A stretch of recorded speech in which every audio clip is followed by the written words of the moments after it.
აღდგომიდან ერთი კვირის შემდეგ მართლმადიდებელი ეკლესია კვირაცხოვლობას აღნიშნავს.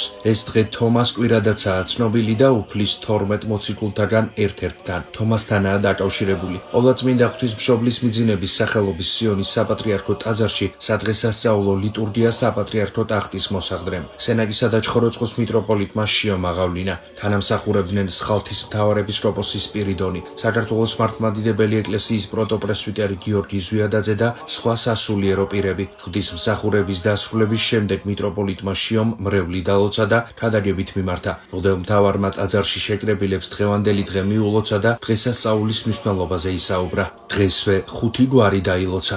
სახელითა მამისათა და ძისათა და სულისაწმინდისათა. მაღალ ყოვლადოსამღვდელოესო, მეუფეო, ძვირფასო მამებო, ძმებო და დებო, გილოცავთ კვირაცხოვლობის დღესასწაულს. დღეს წაკითხულ სახარებაში ჩვენ მოვისმინეთ, რომ მკვდრეთის აღდგომიდან პირველ დღესვე და შემდეგ მერვე დღესაც უფალი იესო ქრისტე გამოეცხადა თავის მოციქულებს და უთხრა მშვიდობა თქვენდა. აი მერვე დღეს როდესაც გამოეცხადა, თომა მოციქულის მათთან ერთად იყო უკვე.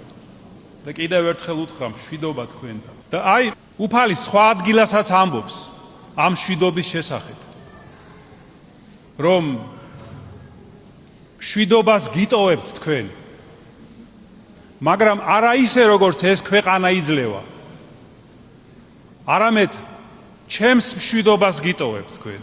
აი მაშასადამე უფლის მიერ მოცემული მშვიდობა განსხვავდება ამასოფლიური მშვიდობისგან. ვინაიდან ეს უკანასკნელი ვერ იძლევა ნამდვილ მშვიდობას, ვერც ღმერთთან და ვერც ადამიანებთან. ამის დასტური არის მთელი კაცობრიობის ისტორია.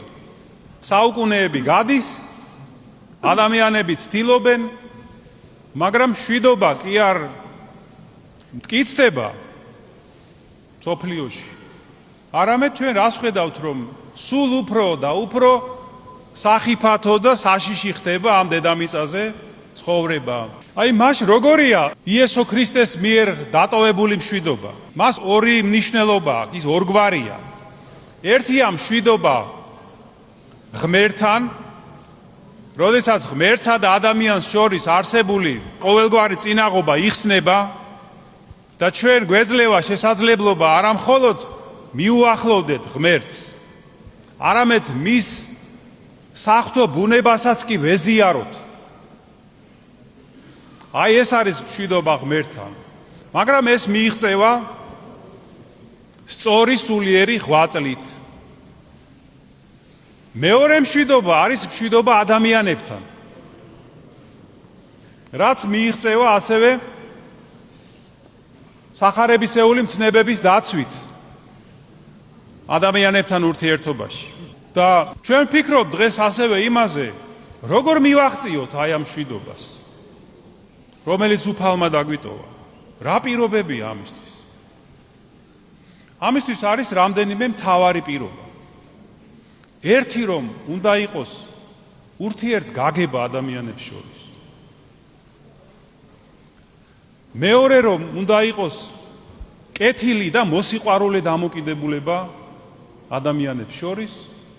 და მესამე არის მიმტევებლობა, პატიების უნარი. აი სამივე ეს მთავარი პირობებია მიიღწევა ადამიანების ძალისხმევით და ღვთის შეწევნით. ეს ორივე ერთად უნდა იყოს.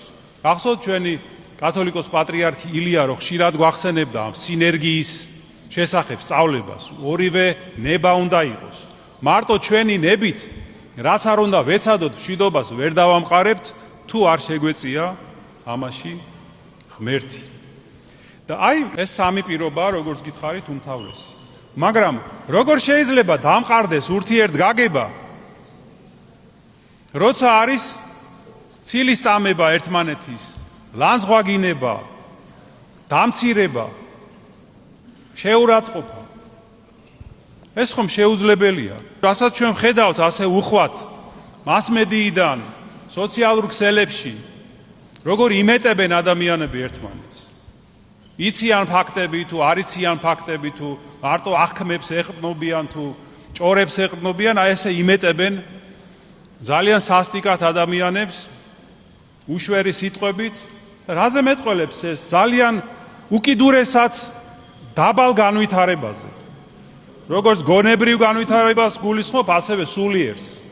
რომ სხვა გამოხატვის საშუალება ადამიანს არ აქვს, რომ რაღაცა დაწეროს ან თქვას, თუნდაც კრიტიკული. აი ამიტომ უფალი ყველაფერს ხედავს. ის ხედავს ჩვენ ამ უსამართლო ქცევას, რითიც ვარღვევთ ჩვენ ამ მშვიდობას. და უნდა გვახსოვდეს, რომ ღმერთი არამხოლოდ მოწყალეა, არამედ მსაჯულიც არის. ამიტომ თუ გსურს ჩვენ მშვიდობა ჩვენ საზოგადოებაში, უნდა ვეცადოთ აი ეს მანკიერება გამოვასწოროთ. და ურთიერთგაგება რომ დამყარდეს, აუცილებელია, როდესაც ვინმეზე ვლაპარაკობთ, კონდეს მის მიმართ მობიერება, ვეცადოთ სიკეთე დავინახოთ ამ ადამიანში. რა გინდა არ ვეთანხმებოდეთ და არ მოგწონდეს მისი ქცევა. და ვიმეორებ, კონდეს მობიერება და კიდევ რა არის იცით აუცილებელი? ჩვენი სისუსტეც უნდა გვახსოვდეს. ჩვენი პირადი სისუსტეების და უძლურებებიც უნდა გვახსოვდეს, როცა სხვაზე ვლაპარაკობთ. აი როგორ გახსოვთ უფალი იესო ქრისტე როგორ გვასწავლის, რომ ყოველივე რაც გინდათ, რომ გაგიკეთონ ადამიანებმა, თქვენს გაუკეთეთ მათ. შემდეგი პირობა, როგორც გითხარით, ეს არის მოსიყვარულე ურთიერთობები, კეთილი დამოკიდებულება ადამიანებთან. აი, როდესაც ჩვენ ადამიანებს უთანაგრძნობთ, მათ წუხარებებს, მათ სიხარულებს, ჩვენ უკვე ვხდებით ქრისტეს მშვიდობის მუშაკები. შეიძლება ასე ითქვას. როგორც ამბობს უფალი ამაზე, რომ თუ გინდა რომ პირველი იყო, როგორ ბრძანებს უფალი ჩვენი იესო ქრისტე, იყავით ყველაზე უკანასკნელი და სხვების მსახური. არა? და აი, რამდენი საუბარია დღეს იმაზე, როგორ დავძლიოთ დაპირისპირება საზოგადოებაში და ასე შემდეგ და ამაზე ჩვენ წმინდა მამები გვასწავლიან, რომ მხოლოდ სიყვარულს ძალუց ამის გაკეთება. დაპირისპირებული ადამიანების გამთლიანება, გაერთიანება, მათი ნების შეერთება და ერთსულოვნების, ერთობის განწყობის დამკვიდრება. მხოლოდ სიყვარულს შეუძლია. და როგორც გითხარით, მესამე პირობა, ერთ-ერთი უმთავრესი და ალბათ ესეთი მთავარი საფუძველი კიდევ აი მშვიდობის დამყარების გახლავთ პატიების უნარი, ურთიერთ იმტევებლობა. მაგრამ ეს სულაც არ ნიშნავს, რომ ჩვენ არ ვებრძოლოთ ბოროტებას. არა? და ყველას მივცეთ ყველაფრის კეთების უფლება და ამით წავახალისოთ ბოროტება. არა, ეს სულაც არ ნიშნავს ამას. ბოროტებასთან ბრძოლა ეს არის მოვალეობა ყოველი ქრისტიანის, როგორც თავის თავში, ასევე მის გარშემოც. მაგრამ ამასთან აუცილებლად უნდა კონდეს მობიერი და გულმოწყალე დამოკიდებულება ადამიანებთან და როდესაც საჭირო ამას უნდა ვავლენდეთ და ყოველთვის საჭიროა ეს. მინდა დავამატო. ის მტერთან მოქცევაშიც თუ თუნდაც რომ ამ კანონს ვასრულებდეთ, მაინც ეს გულმოწყალება და მობიერება აუცილებელია. აი ძვირფასო ძმებო და დებო, ეს მინდოდა მეთქვა, აი ახეთ როგორ ამბობს უფალი იესო ქრისტე, ორჯერ ამბობს მშვიდობა თქვენდა. და ეს მშვიდობა ჩვენ ძალიან გვჭირდება დღეს, როგორც არაფერი, ჩვენს ქვეყანას, ჩვენს ხალხს. და ამიტომ ჩვენ უნდა ვილოცოთ მშვიდობისთვის, უნდა ვიღვაწოთ მშვიდობისთვის, უნდა ვიზრუნოთ მშვიდობის დამყარებაზე, დამკვიდრებაზე, როგორც ჩვენს სულებში, ასევე ჩვენს გარშემოც.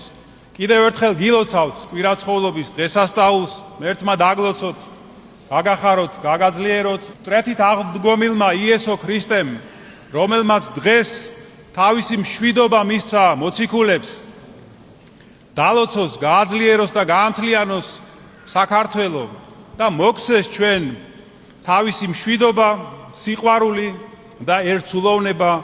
ამინ. დღეს ჩვენ ვლოცავთ შემდეგ გვარებს. უჯმაჯურიძეებს, ურთმელიძეებს, ჩერქეზიშვილებს, ძიძიკაშვილებს და ლორიაშვილებს ღმერთმა დაგლოცოთ, აგახაროთ და გამრავლოთ და მშვიდობა თქვენს გვარებს და აყვავება და აღორძინება მრავალჟამიერ. შეგახსენებთ, რომ ზეგ სამშაბათს არის მიცვალებულთა ხსენება და გვექნება დიდი პანაშვიდი დღის პირველ საათზე. ქრისტე აღდგა. სიონის საპატრიარქო ტაძარში შეკრებილები სრულიად საქართველოს დღესასწაულს ულოცავდნენ და დღევანდელი დღის მნიშვნელობაზე საუბრობდნენ. აქ შეკრებილებმა კიდევ ერთხელ მწუხარება გამოთქვეს სრულიად საქართველოს კათოლიკოს პატრიარქის უწმინდესისა და უნეტარესის ილია მეორის გარდაცვალების გამო.